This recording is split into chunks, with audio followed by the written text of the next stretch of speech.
కాంగ్రెస్ ప్రభుత్వం ఎన్నికల్లో ఇచ్చిన హామీని అర్హులైన ప్రతి ఒక్కరికి పూర్తి స్థాయిలో 2 లక్షల రుణమాఫీ చేయాలని బోయినపల్లి మండల అధ్యక్షులు గుడి రవీందర్ రెడ్డి అన్నారు.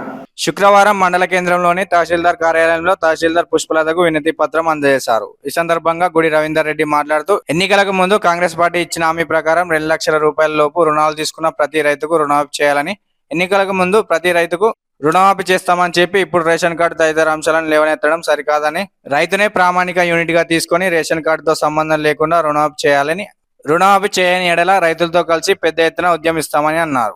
ఈ కార్యక్రమంలో బీజేపీ నాయకులు ఉదారి నరసింహాచారి, కార్యకర్తలు పాల్గొన్నారు. బీజేపీ తరఫున మండల శాఖ కార్యాలయం డిమాండ్ చేస్తున్నాం.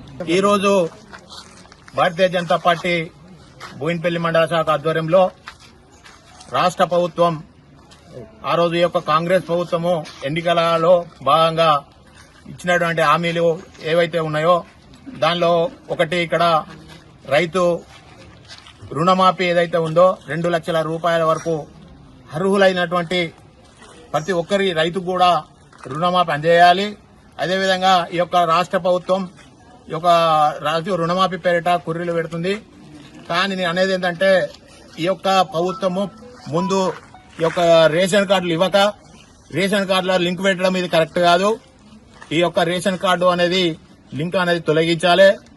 అదేవిధంగా ఈ యొక్క రాష్ట్ర ప్రభుత్వం తెలంగాణ రాష్ట్రంలో ఇచ్చినటువంటి హామీలను నెరవేర్చాలని చెప్పి భారతీయ జనతా పార్టీ బోయినపల్లి మండల శాఖ ఆధ్వర్యంలో బోయినపల్లి మండల తహసీల్దార్ గారికి ఈ వినతి పత్రం ఇవ్వడం జరిగింది. 15 పాలనలో ఏ ఒక్కరికి కూడా రేషన్ కార్డు కొత్తది ఇవ్వలే.